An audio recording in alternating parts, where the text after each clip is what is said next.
100 armed thugs have invaded the premises of the Nigeria Labour Congress (NLC) in Kaduna State. It was gathered that the thugs stormed the premises on Wednesday morning to further disrupt protests in the state. The State Police Public Relations Officer (ASP) Mohammed Jalige confirmed the situation to Daily Post. According to him, some residents supporting the state government stormed the premises to interrupt the ongoing protest.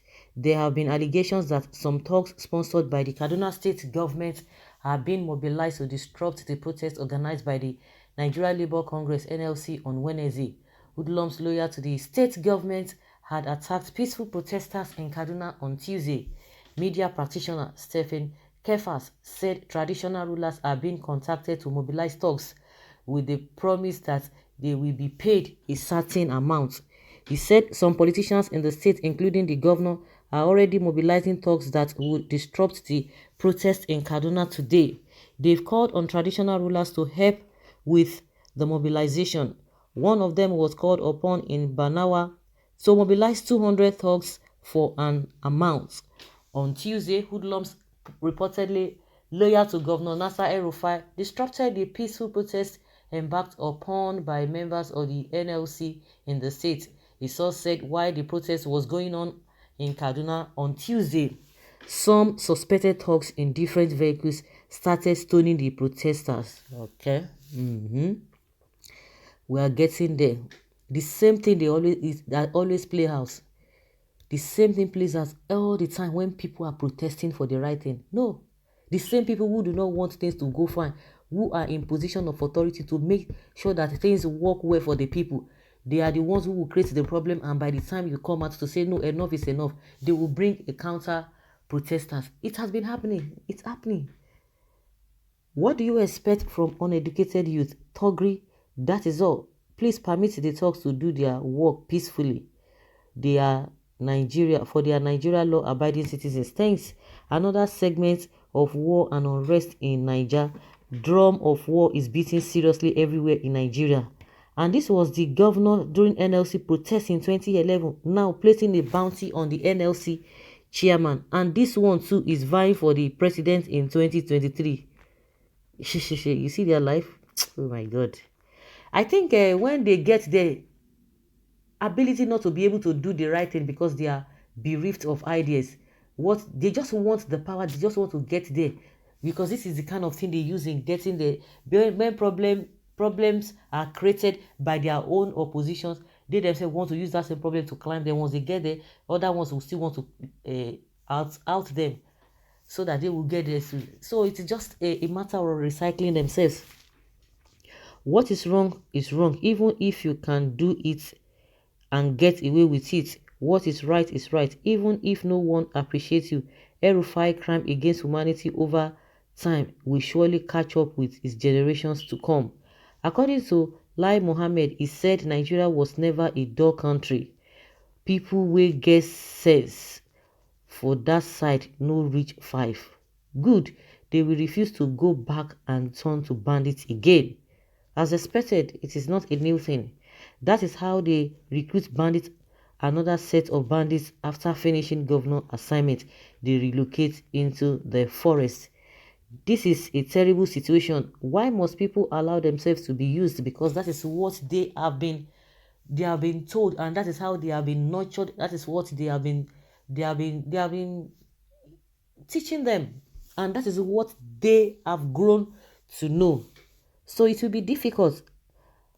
Northerners are so used to bad governance and bad religion ideology that they just follow and defend them blindly. You mean people are still supporting this man? El-Rufai ordered the arrest of NLC chairman as de facto president. The true colors of these leaders are beginning to show up. More problem every day. Bunch of goats in the north. What has armed thug got to do with NLC opposition? The same armed thug disrupted the NSAS protest. Are governments now hiding under the guise of thugs to carry out their illicit affair?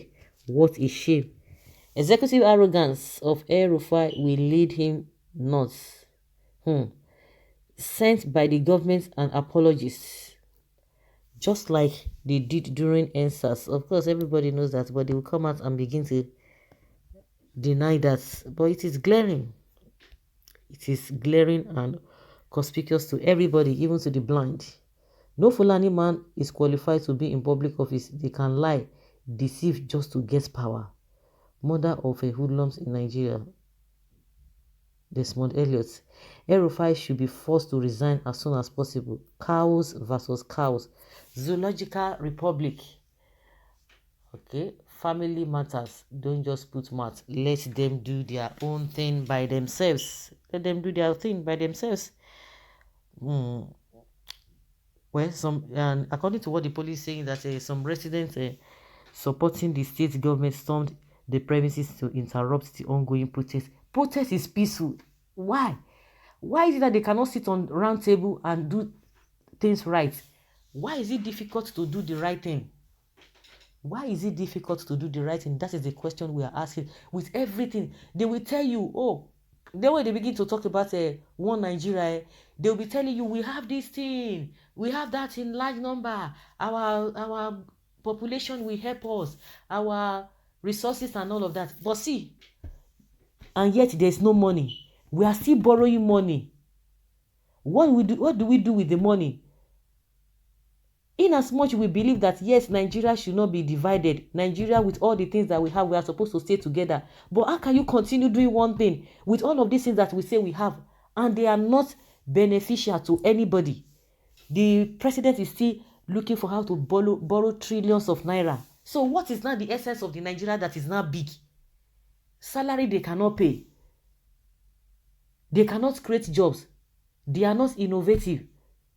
And then what is now the essence of this one Nigeria that people are talking about? They will tell you, oh, it is the turn of some certain people to get the presidency.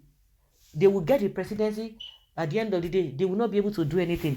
Buhari failed 3 times. The 4th time, some people still went to go and root him because he had already given up. They still went to go and bring him. Now they brought him and see what is happening. And some people are still saying that it is their turn to become the president. And they have nothing in place. There is nothing in place. Then why should you continue with the same system that has not yielded any positive results? What does that mean? How can you define such people who do the same thing over and over again and they expect different results? And they know that there is no solution anywhere in this line that we have told. Now, a way of escape is going by restructuring. And now they have come to say it will never work. And I'm sure a lot of meetings, a lot of whatever consultations are ongoing to be able to frustrate this restructuring that some people are still calling for.